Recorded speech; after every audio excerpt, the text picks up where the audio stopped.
Hey guys, my name is Anne, and I think that nature is truly taking revenge on my parents for something, because they have a maximum level of intolerance in blood, and they also have 100% homosexual kids.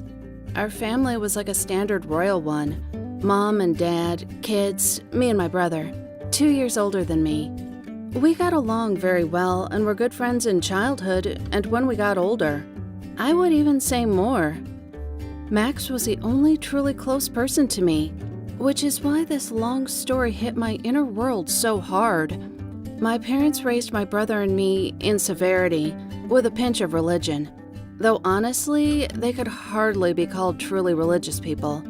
Rather, for them, religion was something that could explain their own views, especially homo and xenophobia towards others. Like all the neighbors in our small town, we went to church on Sundays and listened to sermons about love and forgiveness. And then our parents, together with other parishioners, unanimously blamed a couple of new young people who bought a house in our area because they weren't brothers, they were partners. And yes, our pastor never told his parishioners that everyone is equal, but some are more equal. On the contrary, he insisted on tolerance. In my opinion, things that the parents did were a complete hypocrisy, because either you believe or you don't need to behave yourself like right adults. For me personally, faith doesn't end in skin color or sexual identity. It's something that should be in the heart, in the soul if you want. Anyway, it was fun and illogical. It was like, this is such a special logic.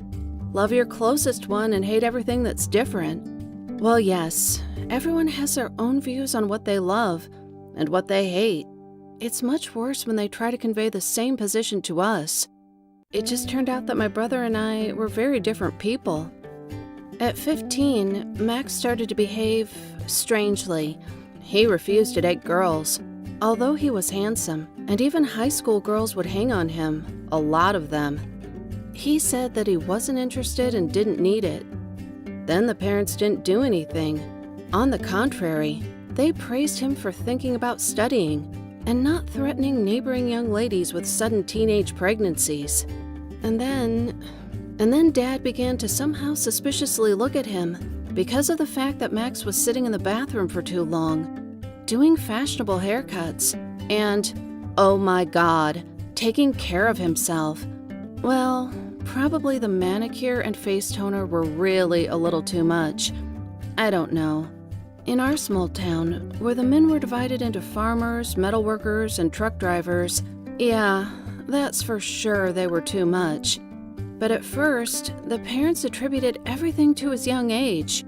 Although Max wasn't really hiding, he simply didn't shout into the eyes of everyone that he was gay. He just talked with guys and flirted with them in crowded places.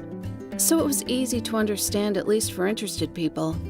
For example, I understood that he was gay in a very short period of time, although we didn't talk about this. Like, he understood about me a few years later, but about that later. The only thing I asked him was to be more careful, because in our town, there have already been some cases of a very cruel homophobia, but I'd never thought of my own parents. But I'd better. At 18, Max got a regular boyfriend with whom he started living. He told everyone they were friends. His parents were also homophobes, and no one wanted problems. But yep, the closest people knew about it.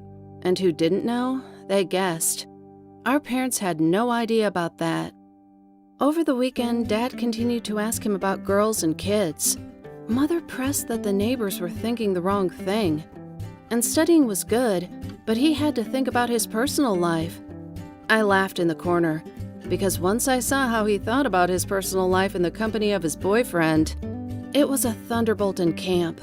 I honestly don't know. I personally didn't see how everything happened. Therefore, all I can say, I will repeat from the words of my brother. Max and his boyfriend were kissing on the porch after going to a movie, and then Dad came to their apartment. What for? Why didn't they go into the apartment? I have no answers. So let it be they wanted to do so. Dad saw everything, got mad, hit Max in the face with his right hand, and then threw him in the car and brought him home for a serious talk. It was a real hell. At first, they were just arguing, although their screams shook the walls of the entire house. And then they came to real threats of life and death. By that time, I'd already become involved in the process, because my parents were literally ready to tear Max apart, because he turned out not to be the person they wanted. He was almost accused of betraying his homeland. Mother rushed at him with attempts to beat him, but when my father went to the garage to get a gun, I couldn't stand it anymore. I tried to save Max, and held my mom while my brother jumped out the window and ran down the street away from our house. Naturally, they yelled at me, but I paid with my nerve cells. I was able to convince my parents that they still couldn't do anything if they didn't want victims or to be behind bars. Parents didn't get the idea, but they didn't continue the persecution. They simply deleted him from their lives and said that they officially didn't have a son. But this censorship is nobody for them, and they didn't want to know him. For Max, this was the best decision, because he and his boyfriend were finally able to move to a larger city and live in peace together. In the end, Max said that he would always be happy to shelter me if I suddenly needed it, and winked. And then I walked the streets for a long time and was afraid to go home. If my parents had such a bad reaction to him, what would happen to me? Because by that time, I'd already understood that I was a lesbian. This is such a combo, but they say that lightning doesn't strike twice in the same place. In fact, Max chose the most unfortunate moment for his coming out, because after his epic departure, my parents immediately switched their attention to my humble person, and they immediately started to try to marry me off, despite the fact that I was only 16. I'm not in a serious relationship yet. I wasn't even sure which type of girls I liked, but my parents had a bad experience and decided not to wait until I was mature enough to make my own choice. They brought me some guys, children of parents' friends, and these were never those who are called the son of my mother's friend. On the contrary, because there was only one somewhat normal guy, and I became good friends with him, and the rest were awful. Thankfully, they didn't pick their teeth with a fork and didn't blow their nose on the tablecloth. Surprisingly, no, such a variety of peasant men only averted me from the stronger sex. I finally understood that I liked girls more, but I couldn't tell them about this, of course. First, I didn't feel like running away from home at the time of the battle, as was the case with Max. And second, I was just sorry for my parents, who really suffered from my brother's escape. Well, to begin with, I decided to play along with them. To do this, David came to me, that very one guy, to marry. We talked and found out what we wanted from each other was the same thing. He already had a girl, only an adult one with a kid, which his mother would never accept. So we decided to play love until something changed. So David and I became an official couple for everyone, especially for parents, and we were really good friends. I met his girlfriend. He periodically dragged me to the student parties so I could find my love, and everything was just perfect for 3 years. Parents dreamed about our wedding. Mom looked for lovely houses in a new area in advance so that we wouldn't live too far, and Mom could watch our hypothetical kids. David performed his role perfectly. I would have believed it myself if I hadn't known what was really happening. But our fictitious happiness couldn't last too long. Then David graduated and left the city, took his girlfriend and her kid with him, and I stayed with my parents. At first, they accused me, then accused him, and then they began to look for new candidates for me. And this time, I never saw anyone nice, only some trash that needed no one, because cool guys already have fine relationships by 19. Of course, I wasn't going to put up with such a situation, but I was still without a permanent relationship for which I should fight. If you have something that is worth fighting for, it's easier to bear all the burdens of your situation. And so I just went to where I had to. The main thing in the process was not to fall for the parental conspiracy and not to be under the crown with another creepy guy that slipped to me. And then I met her, and I realized that here it is.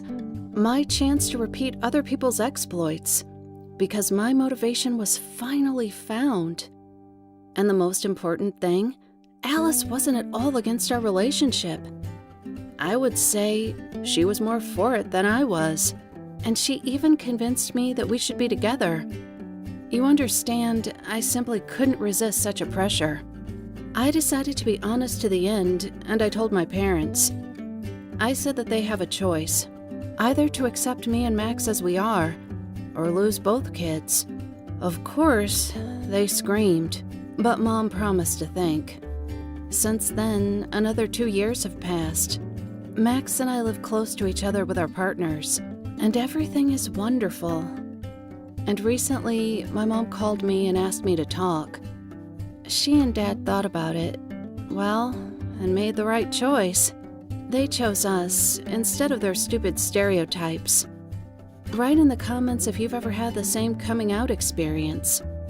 Share the video with those who are afraid to act. And remember that you really need to fight for your love and your rights, because otherwise, you'll get nothing. And this isn't only about LGBT people, you know?